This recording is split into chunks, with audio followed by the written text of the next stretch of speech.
Hello everyone, I'm Mike Kenichi and welcome to another edition of Hometown Heroes.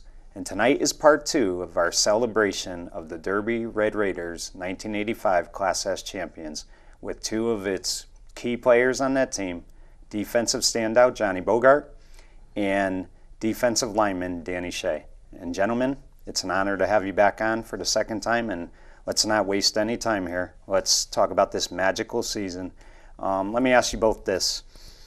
I think you guys played 11 games that year. That was the extra game. I believe you started with Notre Dame of Fairfield. That's a big school. What was that like? Was the game in Ryan or was it away that year? Yeah, that was home. That was right. That was our first game under the lights. Right. So that was cool. Yeah, it was different playing a team like that. You know, not in the Housatonic League. We weren't really familiar with them, and it was special to have that. You know, first game home. Right. Now let me ask you both this. You mentioned the lights.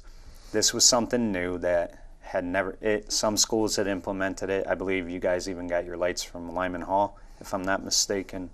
This was, Friday night games now. What was that like? Did it take some time to get used to, or was it not that big of a deal? I preferred Saturday morning games. I always thought it was the coolest. Right. I didn't notice any difference playing night or day as far as seeing or getting a feel for the game.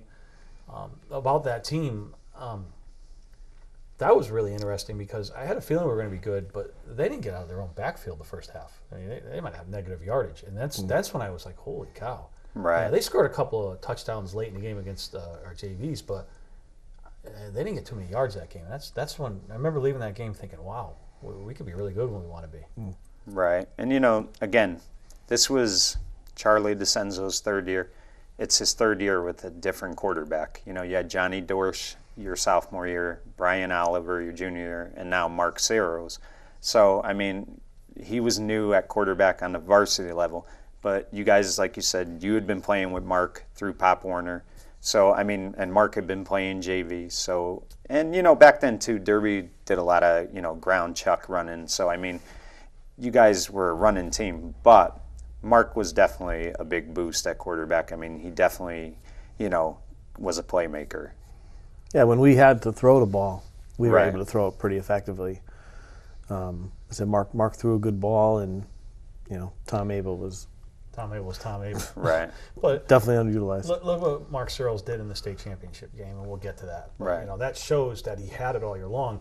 But I think, and as we went into the season, we had expectations to throw it more. But when the defense started stepping up like we did, right, the coach, I think, inherently got, okay, if we're going to shut teams down, why risk passing? Let's just do ground control, control the clock, play great defense. Yep. And it kind of morphed into that. And then, but when we needed it, to Dan's point, Mark was a very accurate quarterback. Yep.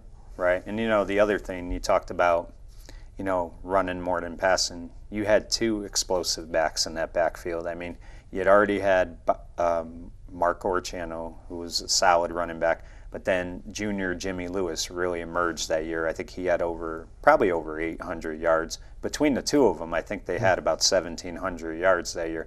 So, I mean, you really had 2 explosive backs. If you stopped one, you had to deal with the other one, and I think that was a big part of your success as well. Yeah, I mean, growing up, both John and I, we played a lot of street football against Mark, and we knew that if he was that good when we were kids, just imagine what he was like when he was in high school. And he bailed the line out a lot. Right. I mean, he didn't really need a seam to run through. He would just plow through. Right. Whereas when Jimmy got the ball, if there was a seam, he took advantage of it. Right, he was gone. And they definitely complemented each other. Well, interestingly enough, on Thursdays we used to do a thing called touch football, and it was the starting offense against the best players we could put on defense. Well, we had 5 or 6 guys like myself that didn't play offense. Right.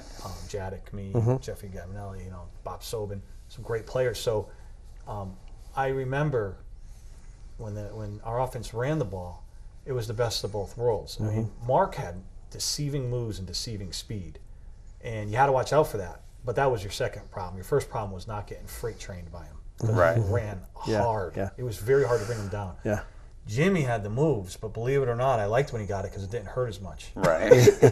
You risk getting smoked with one of his moves, but he was easier to bring down once you got a hold of him. But yeah, you're right. Best two great running backs, two different styles at the time, right? And they complemented each other really well. Now, John, correct me if I'm wrong. I could be, and I do apologize. But when the season started, were you an outside linebacker, and as the season went on, you got moved to the secondary, or were you in the secondary right from the start? Because I had always heard that it wasn't till the Ansonia game where they kind of put you in the secondary, but I could be wrong as well. Well, what happened was we ran a 4-4 and cover 3 defense.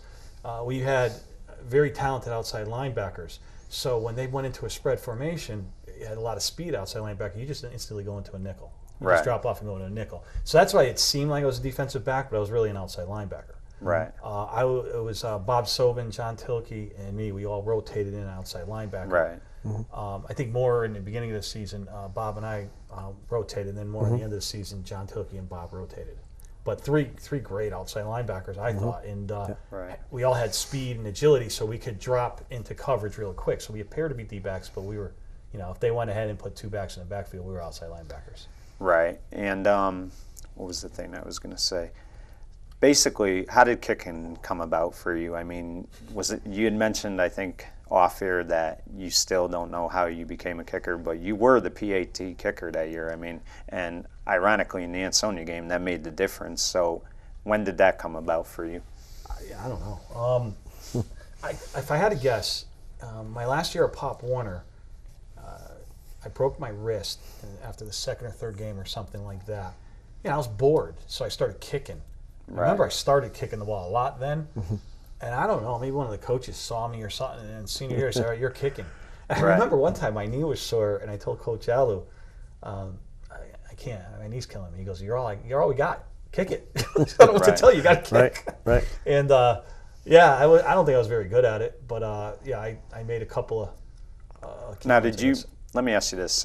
I always wondered why coaches did this. Never really got an explanation, but they had a habit of always having the kicker wear that shoe. Did you wear that shoe when you kicked, or did you just kick? No, that shoe, and that's funny. I was talking to Steve Bizzato. Our kids do athletics together, and he had the shoe, the boot he used to put on. Right. But that's for a straight-on kicker. Right. And I kick soccer style from the side, so I don't think that boot does anything for that. I'm not sure, but no. Sometimes I think that boot hurts because I would see this, years later in derby games. They would have to call a timeout because, the kicker is rushing to put that shoe on. I mean, you don't have a lot of time to think, and you're rushing, and, you just can't get your bearings together. So sometimes I always felt like that shoe was a negative. Never really understood why they used it. Right. Yeah, but, a lot less pressure kicking when you had a defense like we did, because I missed a few extra points to say the least, but we were shutting them down, so thankfully it didn't matter. Now, Dan, you were playing both sides of the ball. Yeah. Back then it was kind of unheard of because, like I said, Derby had players where you could put guys on one side of the ball, but you're playing both ways. I mean, was that tough for you? Did you enjoy it? I mean, you also played a very, agonizing position at guard. Guard is a tough position. You got to move. You got to be able to pull, kick out the end. So, I mean, you had a lot of responsibilities, and you're thinking about offensively what you need to do, and then defensively as well. I mean, did you get overwhelmed sometimes? No, I don't think so. I wanted to be on the field. Right. So I was even on kickoff team. I think I was on all the special teams, I think. Right. Which one did you like playing better? I like playing defense better. Right. Yeah. But offensively, at guard, you're right, it was tough. And I was only 185 pounds then. And I remember, a couple of games going against some big guys. So it was it was tough. The weightlifting paid off, though. Right, exactly. Yeah. So you guys come out of that first game against Notre Dame. I think you won by 2 touchdowns. I could be wrong, but I think it was 41-14. Oh, so it was a blowout. Yeah. It was. So that's pretty impressive. I mean, I know that was in the heyday of Derby's glory years. Derby beat everybody back then, but to beat a big school like that, 41-14. I mean, alone that's the toughness. It's 2 factors: the toughness of kids and the coaching. I mean, without good coaches and without tough kids, you're not beating teams like that. So, I mean, that's pretty impressive to beat a big school like that by that margin. Yeah, definitely a good start to the season. Yeah. Yeah. It was we lit them up. We opened up the offense. I think we scored 35 or 28, 35 at halftime. First half. Yeah. You know, we'll get into the Lyman Hall game, but that year there was a lot of talent in the Hoosier. I think yourself, Lyman Hall, and Sheehan all won state titles that year. Mm-hmm. And you can never discount Seymour. I don't care. I know Seymour had a rough year that year, maybe 4-7, but they're still Seymour, and they still played you guys tough.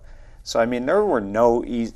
I've said this many times when I talked to Coach DeCenzo about that 90 state championship team and how there were no easy games.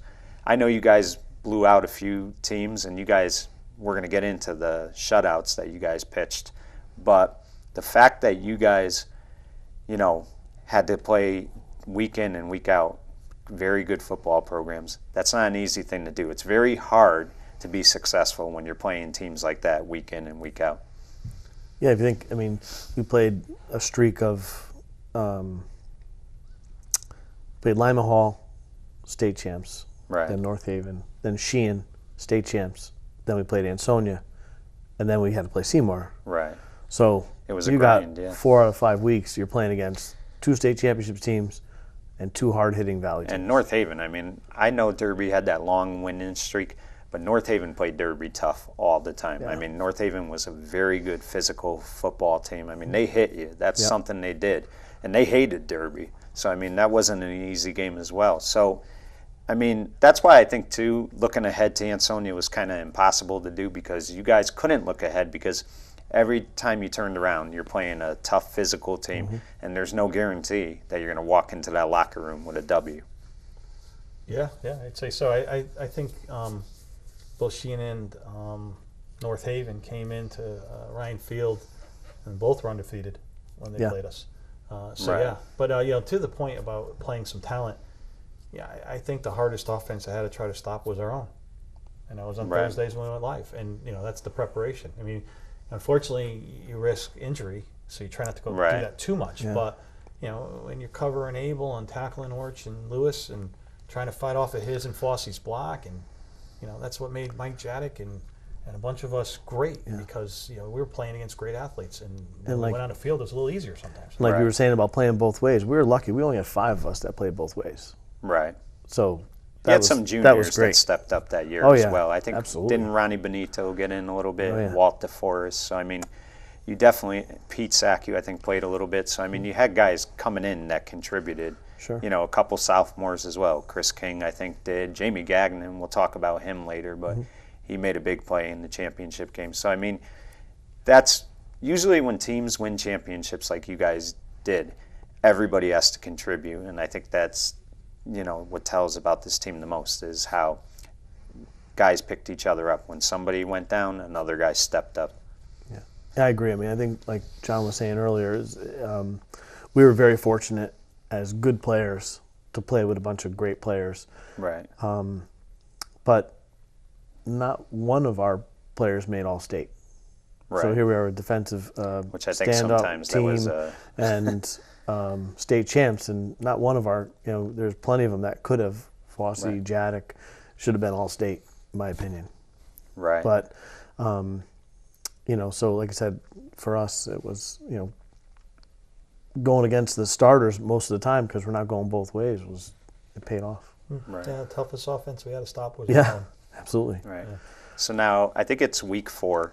You could correct me if I'm wrong. Week 4, you go up to Lyman Hall.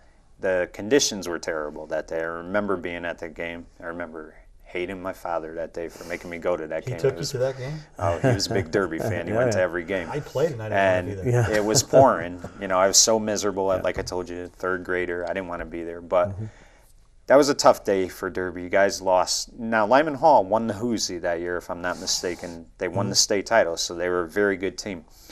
But when you guys came out of that game that day, I mean, I think you lost by, it wasn't by much, by a touchdown, right? It was 20-12. Yeah. You know, there's positives and negatives. I think the biggest positive, and Dan, you've mentioned this a lot when we've talked, is that had you not lost that game, you probably don't have the season you have. Yeah, I think that was definitely the wake-up call for us. I think a little bit. Not that we needed it, maybe. Do you think you guys were unprepared that day, or not coaching. I wouldn't say that game shouldn't have been played. My understanding is only 2 games that day were played. It was bad that day. It wasn't our call. Bigger team, ground control, bigger on the line at least. It was their call, and they used it. It's fair. We lost, fair and square. But I have to say, at least for my part, it was hard to focus on your assignments because the rain was coming sideways. Right. I went to snap for a punt. I think it rolled end over end. And, Tommy Fossey was an outstanding punter, as you can see on the films. Right. I think he punted one backwards. I mean, it was just it was when you have weather that bad, it's not really a game anymore. It's survival. Right. And they out-survived us, and they deserve all the credit. And, it is what it is. But, I've heard that we weren't up for that and all that. I think we were. It was just we were kind of in a tailspin. They scored 20 on us in the first quarter. And then we calmed down and we started controlling the game, and it just wasn't enough time left on the clock. Right. And I think it was that weather. I think like you're saying about the punt, we gave them the ball.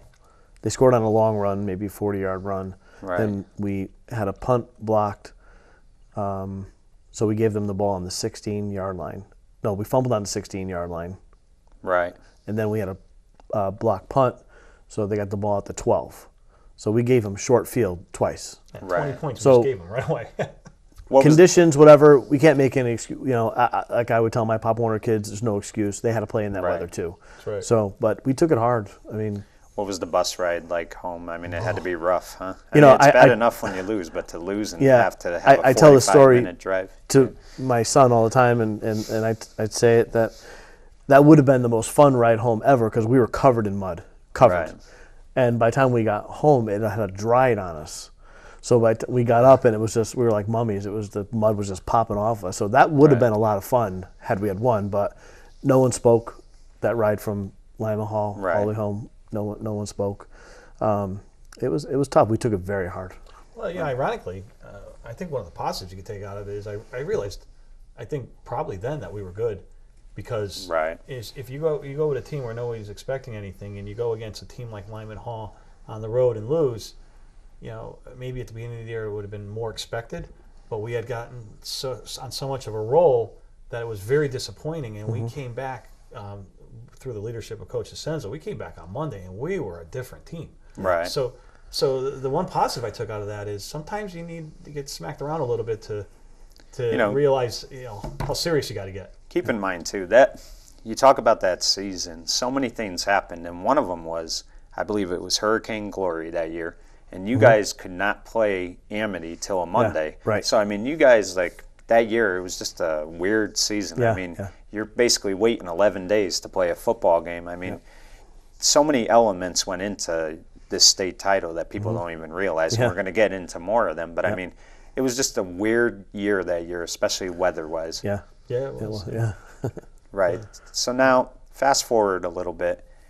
One of the things that I think is real good about this team is you got over that game. You didn't dwell on it. You didn't you knew you had to go to work. You had a whole season to still play. You play a very good Sheehan team week 6. And Sheehan was good that year. And if I'm not mistaken, they only had one loss going into that game. And you guys basically took it to them at Ryan Field that day. Now, the only negative was there was, a lot of guys were going down with cramps for whatever reason. So, I mean, you worried that maybe going into the Ansonia game that there might be some guys that wouldn't be able to play. But you beat them 31-0 that day. I think Jimmy Lewis had 4 touchdowns. And, I mean, usually what happens is when you play Ansonia the week after, sometimes teams look ahead. They don't play their best football. That was one of the best games you guys played in the season that year against Sheehan. Yeah, in fact, I watched the cable special when that game was on, and the Buddy Chernovitz and Eddie Clemens, they really thought we'd be in a 4-quarter battle. Like they still had some doubt about us. Right. And Coach DeCenzo, he had us ready. Right. And they were state champs. So. Right. I don't know if I've ever felt sorrier for a football player than their running back. His name was Marion Hanna. Yep. Right. And we heard all week, because he had a good first half of the season, Hanna will hurt you. Right? Yeah. That's all we heard. Charlie's saying. I don't know if he got 7 yards. I mean, we just they were. took They didn't get a first down until the fourth quarter. We were angry at him. because our coach was on us all week. You know, if Danny went and I tagged him, he'd scream at you, Hannah's going to run you over if you do that. So he really motivated us in that game. He really did. And Orch and Lewis ran great, both North Haven and Shea. I think those were the two best games they had. Oh, yeah. Right. I think you add it all up over 2 games, they both had 300 yards. Right. It was amazing. It was. I felt bad for that guy. We our defense shined on that day. That's for sure. And our offense was great too. Right. So before we get into the big game, tell me about Frankie Alou as a coach, because John, I mean, a lot of this Ansonia game, you had a lot to do with the team's success that day. But explain to me the beauty of Frankie Alou as a coach, the genius that he is, because he is a defensive genius. He could read an offense better than anyone I had seen. He can anticipate an offense. And in that particular game, he put all of us in the right position. One thing I found interesting was Ansonia lived all year off of Ahern on one side and McNamara on the other. Right. They fly to twins, they cross, touchdown. I mean, right, we saw it against Shelton like 3 or 4 times. And he found a scheme to beat that. And they only ran it once with like nothing, and then I don't think they went back to that formation, and that was their bread and butter. So he was able to disrupt an offensive game plan about as good as anyone at that level, I think. Right. And, the years I was there, Derby was starting to go on a, downward spiral. But he was very intense that week for that game. Explain to me how intense he was for that game. I mean, you probably didn't want to mess up in practice because he, a lot of people don't realize this. He had played at Ansonia. That's where he went to high school. He was a coach there, and he left to come to Derby with Coach DiFilippo. I don't want to get into why he left, but he did leave Ansonia, not on the best terms, and he was very intense that week against Ansonia. Tell people what it was like that week with him. Yeah, I mean, he would run our the defensive back perimeter. We would call it perimeter, right? And so that was more of just getting our coverages down and things like that. But that week, that was like full contact, live perimeter, and we just fed off of his intensity, and I don't think we realized his Ansonia past, right? But we just fed off his intensity. Yeah, as players, you're playing the best. Right. You're playing they were the best. Those 3, they had other players, just Litus and Robo, they were great too. Yeah, Eddie Caruso, on defense. Those guys on defense they were great. We'll talk about those players. Andre Holman. They were great. But those 3 were lights out. I mean, they were the best. And we got to play them, and the experience during the week was awesome. I mean, you didn't have to talk about getting fired up for that game. I mean, it was here, it was in front of you, and there was nothing else in the way. It was time to just focus on playing the best and not looking like a fool doing it. Right. So let's talk about that Monday. Now, I don't know if the JVs played that Monday. I don't know what it was like then, but that Monday starts the week to the big game on Saturday. What was that week like going in? I mean, what was that Monday like for both of you? What would you say? I mean, you're going to school, but you're thinking about going to practice, making sure everything's right. This was the game, and you guys wanted this game. It's a different week. It just was, right? And that's what I think about the kids today. I don't think they get that. They don't get to experience that, and we were very fortunate. But that's a different week, and for both schools, let's face it, we didn't like them, and they didn't like us, but the rivalry was it. It's as good as it gets, and so that week, that's a special week. There's the buzz in the hallways, and everybody's into it. Yeah, the teachers and the staff, they really supported the athletes. As long as they did well in school, of course. And I was fortunate. I did okay. So like that week of a big game, there was a couple times I had a big match coming up. And you were zombies, we're focused, we're intense, and guys going over game plays and all that stuff. And the teachers, they supported you. Do your work, and if you get done early, I know you got a big game, go ahead and look at your plays or focus and all that. Right. So, there wasn't really a lot of verbal communication between us. We would just kind of look at each other all day, nod, just like that. That Friday, I want to ask you both what that was like the day before, but I kind of get a sense of what it was like because I always look to that yearbook picture of, I think it was Dan and a couple other guys, you might have been in the picture, and Dan just has that look when they're taking his picture, like, do not bother me. I am not thinking about taking a picture. You got one guy just smiling. I always laugh at that. He's just smiling like, but that intensity that the other three, like that you saw in that picture, said it all right there, that we mean business. We're not worried about, the yearbook. We're worried about winning this game. And I mean, right there, you could tell why you guys came out the way you did that day. Yeah. Now listen, when you're playing a team like Ansonia, like John just said, I mean, they were the best. I mean, and it was what we had to be. You cannot play an A- game against Ansonia. You can't. Right. So, right. A lot of teams probably played the best they could and still fell 3 touchdowns short. So we knew what was in front of us, and it was fun. Right. So let's get to the game now.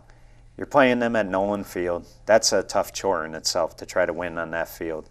And again, I mean, the history there was the last time Derby had beat Ansonia was 1975. They had lost 9 straight years, 11 straight games. They lost 2 in the playoffs in 76 and 82. You guys go into that game, and I mean, right off the bat, the defense set the tone for that game. That first quarter, the defense was just, on top of them. And John, I mean, let's talk about your game. I mean, you were all over the place that day. Their receivers could not get open. Not just you. I mean, there were a couple other guys back there, but I mean, you were really making big plays. I think you had at least 2 interceptions, maybe 3. Explain that game and what it was like for you that day. Well, I think the credit goes to Coach Allo because he put us all in the right spot. No one was open. But because, Tilke and I would start as linebackers and then drop into the nickel package. Right. Our guys appeared open for a split second. So Jeff Coppola would kind of go to that guy often, but he really wasn't. He was coming into a rotating zone, which is basically what we ran a lot. So that I was fortunate because I was kind of like right in the action a lot. Right. Which is what I wanted and what I dreamed for. And, thankfully I didn't screw up. Right. And, Dan, the interesting thing about that is you guys really were moving the ball on them that first half a lot. There were a couple turnovers that hurt you guys, but you guys were moving the ball, which teams weren't doing a lot on them that year. They were having a tough time getting in the end zone, teams, and you guys got that touchdown. Mark Saros throws a beautiful pass to Mark Gradadoria. You guys get on the board, you're up 7-0.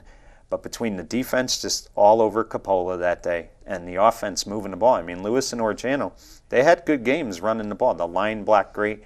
I mean, did you kind of sense when you left the field at half that, we're going to take this game? I mean, I'll be honest, I felt real good. And the coaches were going off on you guys, right, in the locker room from what I was told? At halftime? Yeah. Again, I felt good about right after we scored the touchdown. I felt really confident, but later in the fourth quarter, I kind of had a feeling this was slipping away. Right. Now, Dan, let me ask you this. The story I've always heard, and I'm sure you're not alone, but you were hyperventilating a lot in the locker room at the half that day. Like, was the emotion of the game and did you get overwhelmed? Yeah, he loves telling this story, but we had punted to them, and I got knocked on my butt twice. Right. Covering it, and I really was on another planet. And I'll let you finish telling the story. Yeah, he's supposed to be in front with Fossey calling the defense. Right. And we're all facing them, and I look to my right, and he's standing there with his arms down like this. I'm like, "Are you all right?" he needed a breather. Yeah. So, so I was hyperventilating, and they had to find a paper bag. And really, my father says to this day that he heard that, and he goes, he knew it was me. For some reason, he knew it was me. So let me ask you, did that go away after one play in the second half? Yeah, I stayed out a few plays because on defense they put in Cisco Salazar in my place because I was still foggy. So I stayed in on offense.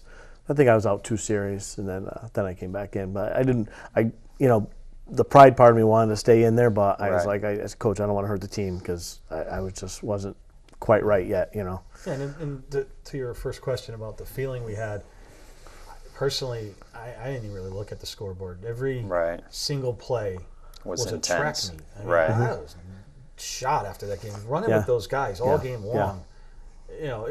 Every every play was a game in itself. Yeah. Right. That was the way I looked at that game. I never even really looked at the scoreboard until we had the ball at the end. I knew the score, but I didn't really look at the time left or any of that. It was just every single play was a game in itself. Right, and as they showed that game not too long ago, a few weeks back, one of the things in the third quarter, it looked like you guys were going to put this game away. You guys there was a pass interference call, which I'll be fair as a Derby guy, I don't think it was pass interference, So in a way, it was kind of good because it gave no excuses for them. But big fumble, I think, at that point. I think Orchano or Lewis, one of them fumbles. Ansoni gets the ball back. You guys don't score there. You go to the fourth quarter now, and the defense is just playing great. I mean, they're stopping them every play. But the defensive back, I forget who it was, fell down, and they hit a pass to, I want to say, Ahern, and he ran it for about 60 yards, a touchdown. I mean, did you guys feel like your backs broke there, or what was the feeling like? No, at least I didn't, because what happened on that is they broke the eye. The last play of the first half, if you watch it, they broke the eye, and we found that the halfback robo was open in the flats. So when they went into a pro regular as opposed to a pro eye, they took me off. I went back inside to cover robo, and it was one-on-one with Ahern. So they scored on that play. It was a great play. Great quarterback finds the guy one-on-one, hits him, all state. That's why they're great. Right. But we quickly went back to our original. We let robo be open in the flats after that. And you know what I think helped is you guys may have bend at times, but you didn't break, and they tried to fake the extra point with a 2-point conversion, and you guys stopped it right away, and you're still up 7-6. So even though they scored, you guys are still up in the game. So let's fast forward a little bit to the fourth quarter now. It's winding down. They're moving the ball, and right before the last play of the game, I forget who the guy was. He makes a big sack on Coppola, and he takes Coppola out of the game. I'm trying to remember who he was. George. Right. Yeah. So Scarpellata makes a huge play. You push him back, and now you're feeling great because Coppola is out of the game, and you've got one play, and it's like a 4th and 15. So Dan, I'll let you paint the picture for everybody. Talk about that last play when James Lane, a sophomore, comes into the game. Yeah, I think we all might have been hyperventilating at that point. We were all holding our breath because we knew. I mean, Jeff is a great quarterback, but we knew James Lane was a good backup as well. And so we didn't say, they got their backup, and we had a play, and so we just had to dig in for one last play. Right, and what's crazy is McNamara. I think it was McNamara. Catches the ball and falls 1 yard short of the first down. And I look at that, when you look at that play and you look at that game and you look at the field you had to win it on, and I can't believe I'm going to say this because it pains me to say it, but when the Red Sox finally had to end that streak against the Yankees, they had to do it in a way that was hard to believe it could ever happen. They had to win 4 straight and had to win on the Yankees field. And I kind of can compare it a little bit to this game because you guys had been on that long losing streak. It's a 4th and 15. Lane makes a beautiful pass, beautiful catch by McNamara, falls 1 yard short, and now it looks like you guys are about to win this game and end this streak. And it was a little nerve-wracking because if you watch, you guys get a 5-yard penalty on a delay of game, which to this day nobody really knows why. But basically, poor Mark Saros had to snap the ball almost in the end zone. So go over that. Were you guys worried about that at all? Or? Yeah, I remember in the huddle just saying to Jimmy Stewart, who was our center, I said, "Stu, just get him the ball. Just get him the ball." And they had all 11 guys in front of Stewie, me, Fossey, and they were just trying to just barrel us into the end zone. And football gods were good to us that day. So describe it right now. Back to the play with Terry, the last play Ansoni ran on offense. I think everybody, at least on defense, we knew where the ball was going. And one thing James didn't have that Jeff Coppola had was Jeff read the field. So I barely even covered my guy because everyone knew. And Terry was triple covered. And that you bring that up. If you look on the tape, one of the receivers is wide open. If they went to him, you know, he's gone. I mean, but he had barely enough time for a 5-step drop. He looked at McNamara the whole time. Everybody saw it. Yeah. But I think what gets lost in it, and someone we haven't talked about, is the hit Ron Sheehy puts on Terry. So he didn't get, because all he had to do was catch it and go forward a little bit, and that's a different ball. He hit him as soon as he caught it. Ronnie laid people out all year. Yeah. One of the better safeties ever to come out of Derby. You know, he was a missile coming up, and he did it against players all year long, forcing fumbles or whatever. And Ronnie makes that play. Right. And I'll let you get you into the end. I'm a defensive guy. Don't forget about the play John Tilkey made on the one before Scarpolato. Right. Jeff Wren's fake left, quarterback keep right. It's one-on-one isolation with an outside linebacker. Right. He'll score on just about everyone in the state and did it all year long. Tilkey broke him down. Jeff lost his balance. He took him down. I think that's the play of the game. I really do. That's an amazing one-on-one against the best quarterback in the state. Yeah. And John Tilkey made the play. It was phenomenal. Yeah. You know, I've told Dan this story, so I'll tell you. I was young then. I was only in 3rd grade, so I didn't really pay attention. My mother was an Ansonia fan. My father was a Derby fan. He had us go on the Ansonia side because he knew we were going to just talk to him too much, and he didn't want to be bothered watching this game. But I'll never forget there was this Ansonia cheerleader that whole game just driving me crazy, you know, going on about Ansonia. And I just remember that final play, I could see the tears in her eyes, and you could just tell, like, these were not tears of joy. And I said to myself, are we going to beat Ansonia? I've never seen this happen. And just the feeling that day, even though I was a kid in 3rd grade, you could just see what the atmosphere was like. I mean, the Derby people were so ecstatic. It was such a moment that you can never forget. I mean, that's an unbelievable victory. And to beat them at Nolan Field, because they didn't lose there much. I mean, that for you two, that just had to be the ultimate. I mean, what was it like, Dan? What was it like, you know, just being in that pile right there, celebrating, knowing that you'd finally reached that goal of beating Ansonia? Yeah, it was all right. It was you know, it was what we were shooting for. I mean, for me personally, you know. Did you feel relieved though? I mean, because like it's such a nerve-wracking game. I mean, could you enjoy it, or was it more relief that, oh, thank God this is over? This was torture. No, we enjoyed it. Right. We definitely enjoyed it. I mean, we were probably stayed on their field or in back of their field for an hour after the game, just hugging each other and whatnot. And Valley Cable had some great shots of that. And yeah, it was, you know, it's one of those moments that for us, I mean, it's one we'll always remember. It's one of the 2 greatest moments in my sporting career. And one of the funny thing, and you want to talk about the swarm of people, we stopped them. I was only defense, you know, and offense had to hold on the last couple plays, and we had an emotional moment. Ronnie Shea and Chris King and I with Coach Alu, and you know, we knew all we had to do was hold on, and we did it. We stopped. We stopped this great offense, and then all of a sudden, when we won, I was going toward the field and I had my helmet in my hand, and then the swarm came. I must have ended 30 or 40 yards somewhere else. I didn't get my helmet until Monday or Tuesday of practice. I didn't get my helmet back. Wow. It fell right out of me. So it was. You know, I don't know what I felt until the swarm hit, and then being in that pile, there was a really, really great feeling. And you know, to get player of the game, I mean, I guess if you could have one game where you could be player of the game, you're going to take it against any team because it's a great accomplishment, it's a great feeling.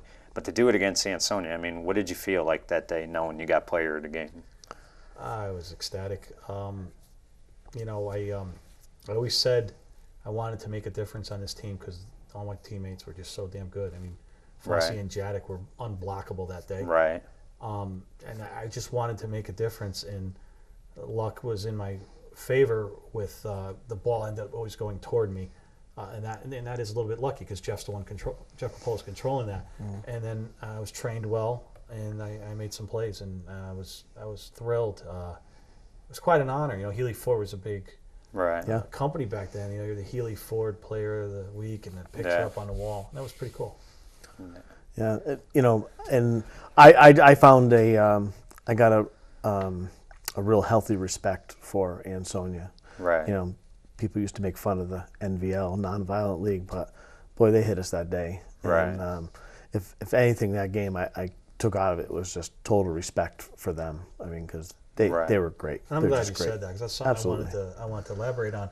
Is they were scoring 50 points a game, so it all turns out to the Derby defense and the Ansonia offense, right?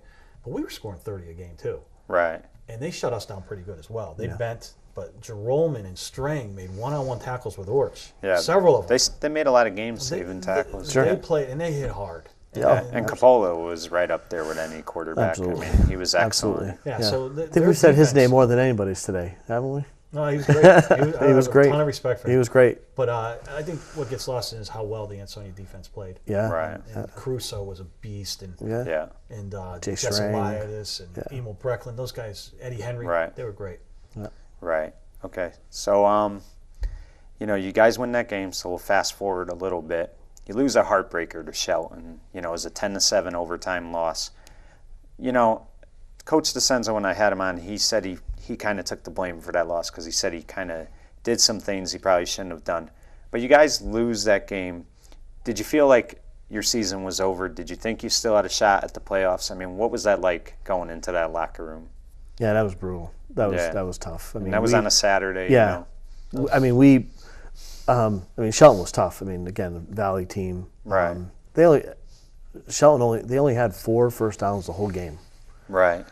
But they had that long run, 75 yards, and it was tough. We played a good game, especially defensively, but losing that game, that was tough, because we really thought it was over. Right. And as luck would have it, Naugatuck beat Ansonia, which allowed us to get in. So.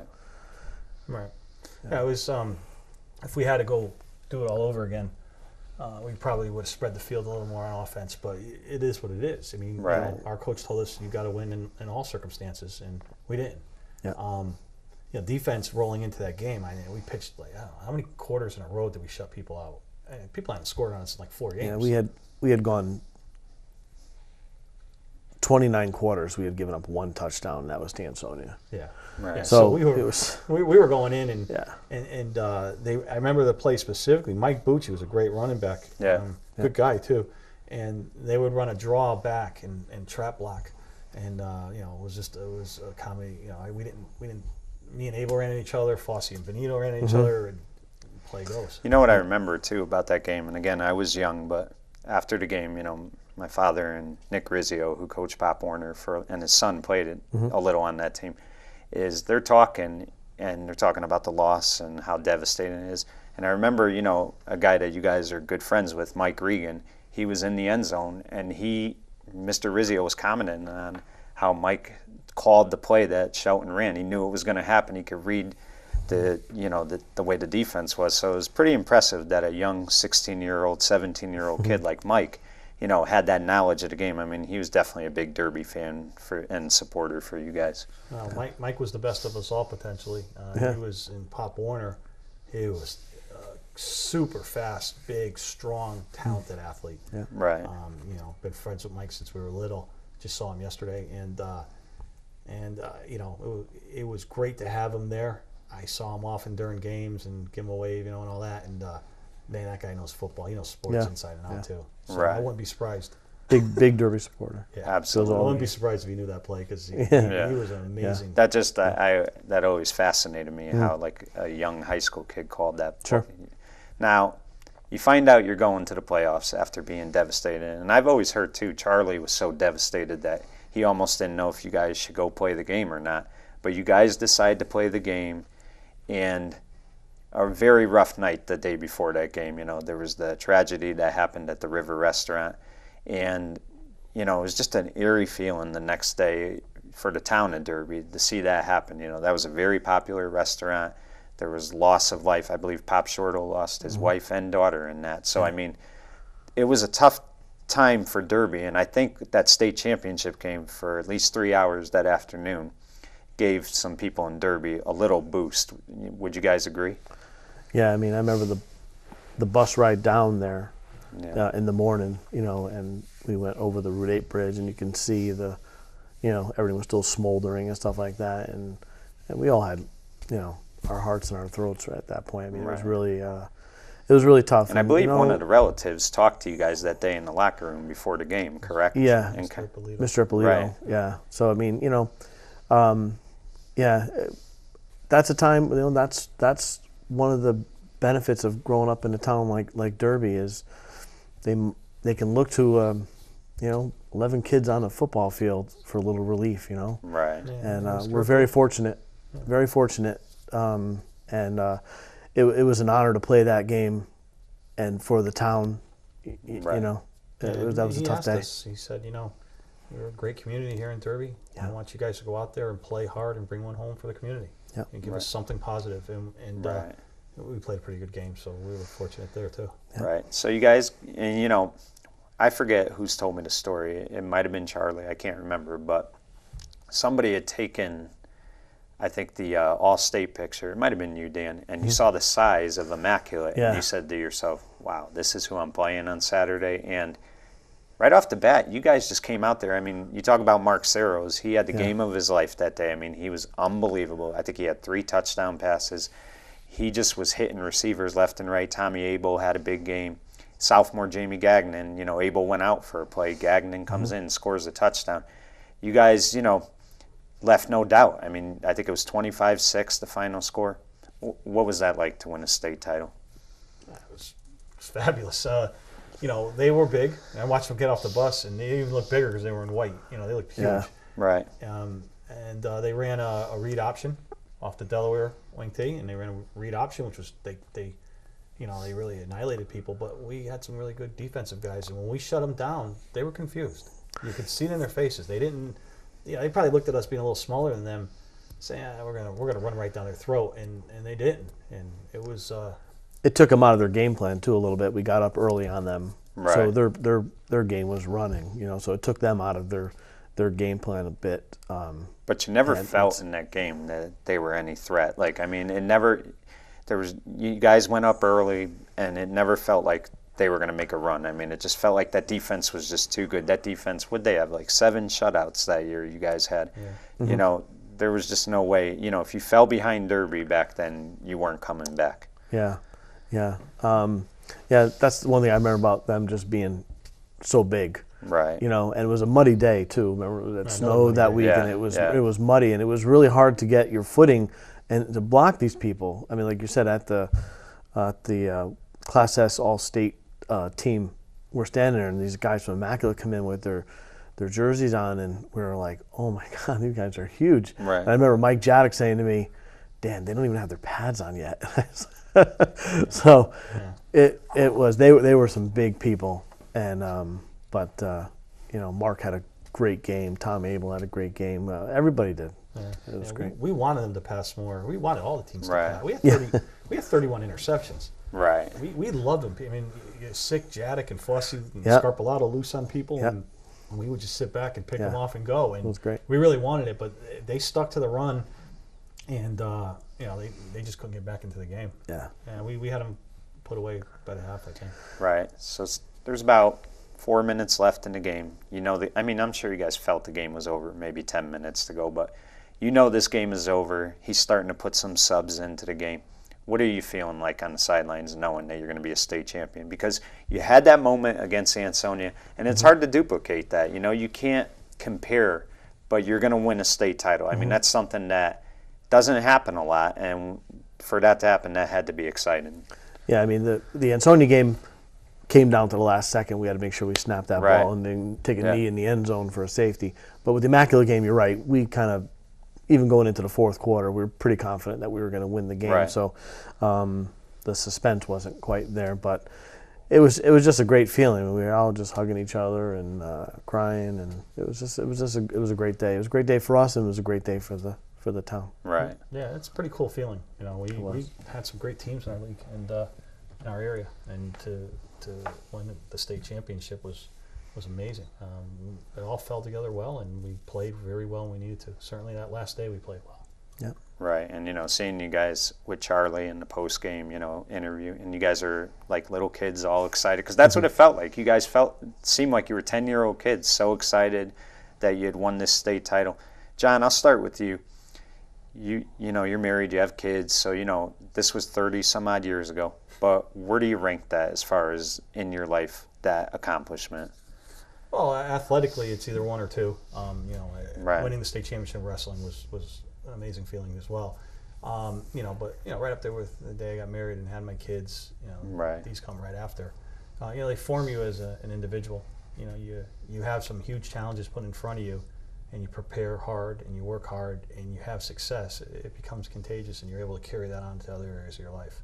Right. So, very important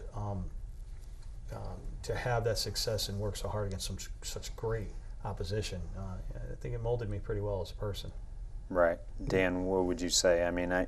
Dan, you've pretty much done a lot in Derby. You've coached Pop Warner for years. You've always kind of contributed to Derby. So, you've been a Derby guy your whole life. Where would you rank that as far as accomplishments? Because you've had a lot, between playing and coaching. Mm-hmm. Yeah, it's, to me, that's number one. It's as far as my sports or high school career, it's number one, without question. It's just special. It's like I said, it's a very rare privilege to play for a town like Derby, and right. and growing up with John and the rest of the guys. We're still as close as ever 30 years later. We're still the best of friends. We get together all the time, and if I'm having a bad day, I just kind of reminisce a little bit about some of that, and it puts a smile on my face. So right. It's great. Now let me ask you both. What did it mean to play for a guy like Charlie DeCenzo? The guy, never mind the fact that he's a genius as a coach, but Charlie DeCenzo is somebody you really love. He kind of brings that out. He's very emotional. He loves his players, you could tell. What was it like to play for him, Dan? Growing up, with him, I love Charlie still right. to this day. He's one of the people, if I'm going to put a Mount Rushmore of people who were influential in my life, he'd be up there. Wow, that's it was awesome. Great. It was great to play for him.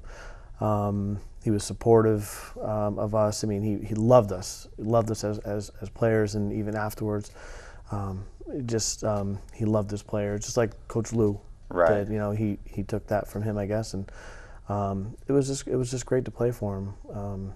He loved us.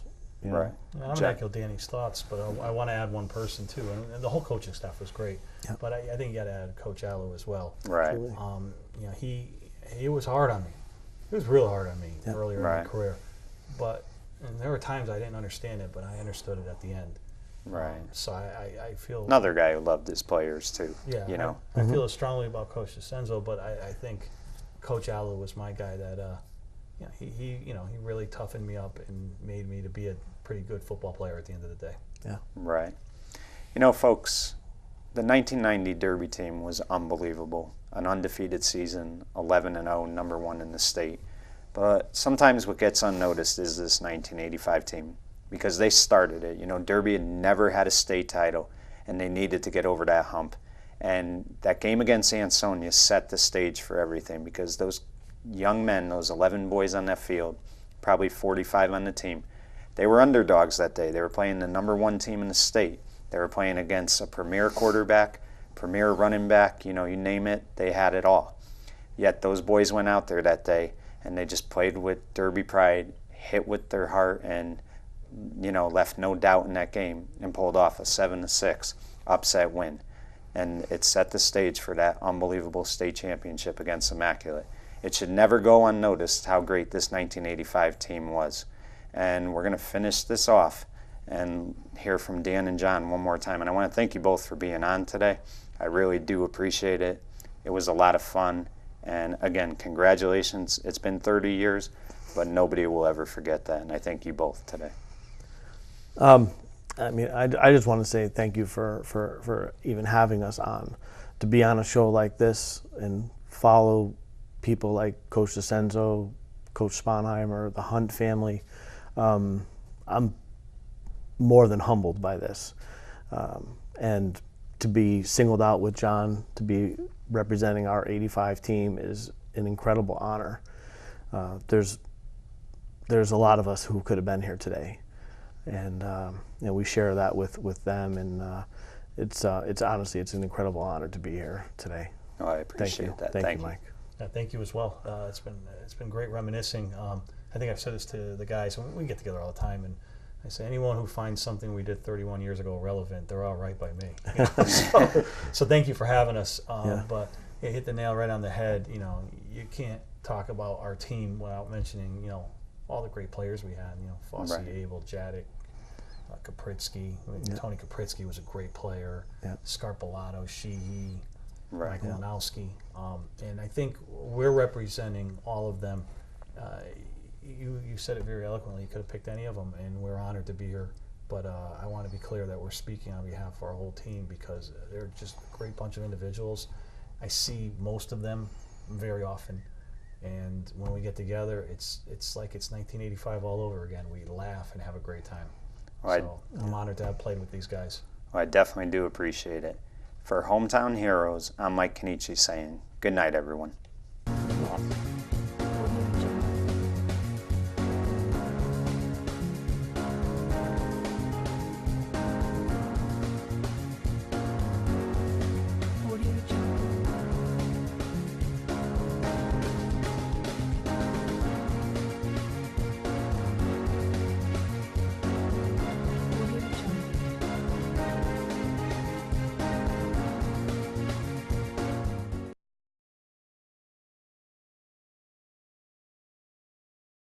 Hello everyone, I'm Mike Kenichi and welcome to Hometown Heroes. Once a Wildcat, always a Wildcat. The colors have never changed.